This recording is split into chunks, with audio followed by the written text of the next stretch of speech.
to Cambridge House Live. I'm Vanessa Collette here at the Vancouver Resource Investment Conference. I'm joined by Jay Layman, President and COO of Seabridge Gold. Welcome, Jay. Great to have you here with us. Thank you. It's my pleasure. Jay, what does Goldcorp's bid for Osisko mean for big deposit holders like Seabridge? It means that the mining market, per se, in terms of a small company like us, that the big companies are going to start to do things again. So we went through a period of retrenchment across the industry, and now starting to see people taking action on projects or opportunities. And what does Seabridge have to do in order to de-risk the project and potentially become a takeover target? Our major issues at KSM revolved around historical issues in British Columbia. So how are you going to get your permit? How are you going to get your social license to operate with the Aboriginal groups, the Treaty Nations and the First Nations? And so for us to de-risk, it really came down, we needed to go through the environmental assessment process and to get endorsement from the First and Treaty Nations.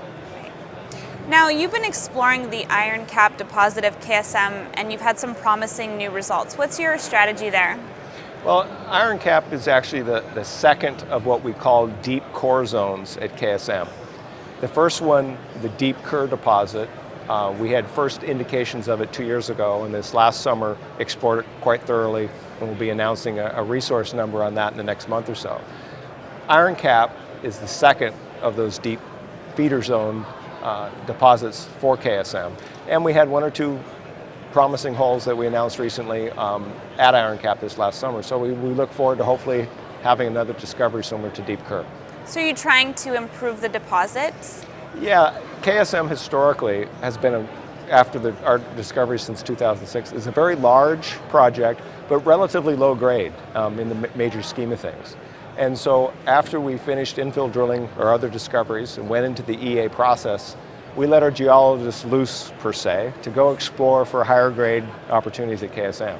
And so those discoveries are really important in terms of the potential partners we may bring in.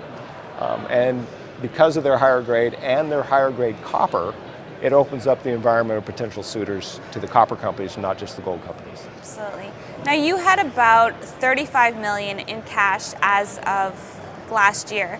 How long will that last you going forward? Well, our funds are from several sources. One is we tap into the Canadian flow-through financing as needed for our exploration dollars. And on the other side, we've had a number of other projects and properties that we vended off to focus on KSM and Courageous Lake. From those other properties, we expect to receive additional funding sometime in the first quarter. And so we should have enough money to easily get through this year's exploration work at KSM, to finish our permitting efforts on the EA and EIS, and take us through the year-end engineering-wise. But most likely we'll have to raise more capital for next year's programs, for 2015. Now, how responsive do you believe the BC government has been to the downturn that we've seen recently? We've seen a major change since the election results last year. The government in place got their endorsement when a lot of us thought that we might have a change in government. And from that endorsement, I think it's emboldened them to support natural resources projects. And so we're fortunate that we're on what they call their major project list. And so we have regular update meetings with the major projects group and with Minister Bennett, who has the mining portfolio. So they've been very supportive. You still have to go through the full process of the EA, but they've been very helpful. That's good. And how much have you been cutting back your exploration recently? We, because of our success, and we have a very loyal shareholder base, haven't been affected by the market like everyone else. And we've actually, last year was our biggest year of exploration when most other people were cutting things back. And so for us, the downturn in the market's a good thing. It's less companies for investors to focus on, and we're getting our cost of things that we buy and use have dropped. So we've finally seen a pullback in costs. And so we look at it as our cutbacks have been only because we're focusing on KSM and not necessarily Courageous Lake. So we've transferred our dollars, but really haven't cut back our overall expenditures. Now, what do you see happening in 2014? And do you see the market picking up? We hope so. Seabridge is founded by gold bulls, and our prime shareholders are very, very strong gold supporters. But our future in the near term is driven really by copper price because of our copper discoveries at KSM. And so we see the market in the copper world being very strong this year. Supply-demand fundamentals seem to be pretty positive. In the gold side, it's wait and see.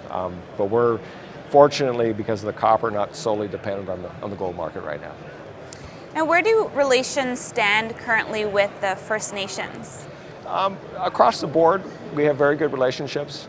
We brought them into the discussion about KSM prior to ever talking with the regulatory authorities.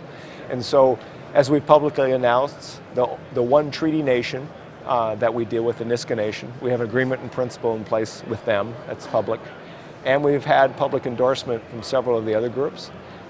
They are very actively engaged in the EA process. We've made a number of changes to the project based on the input of the First and Treaty Nations.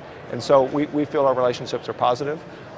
But as with any project anywhere, all the groups will have people within the groups that not necessarily support mining. So you'll see that across BC. Now, Jay, there's been some controversy in BC environmental assessments with Taseko's New Prosperity and Pacific Booker's Morrison Mine. How confident are you in BC's environmental assessment process? Well, we're actually fortunate that those two projects went ahead of us during a period of time where the clarity probably wasn't there in terms of how decisions are made. From that, we learned, first of all, we needed endorsement of the First and Treaty Nations. That if you don't have that, really you don't have a project in BC. And on top of that, there became a little bit more clearer picture technically what was required, and it was a much more detailed technical scope than previously you had to go through in BC. And so we're fortunate to have followed those experiences and hopefully learn from them. So we're fairly confident we'll get through the process. And when do you see KSM receiving environmental approval? We're targeting mid 2014. Under the current schedule with the British Columbia process, we should be going to the regulators with a recommendation from the Environmental Office around mid-March on the schedule as is today, and the federal schedule sometime after that. So approvals, assuming that we're successful, will be coming sometime mid-year. Jay, just as we wrap up, where do you see metal prices heading in the next year? I think personally that gold will probably fluctuate quite a bit as the people wonder whether the U.S. economy is doing well or not. Last month's employment figures weren't good. So I think it's going to bounce to be very volatile within a range. I don't think it's going to go a long ways either way. Base metal prices, fortunately, because of demand worldwide, are doing better, especially copper. We feel confident that copper, at worst, will stay flat. Excellent. Well, thank you so much for joining us today, Jay. It was a pleasure having you, and we look forward to having you back again soon. Thank you, my pleasure.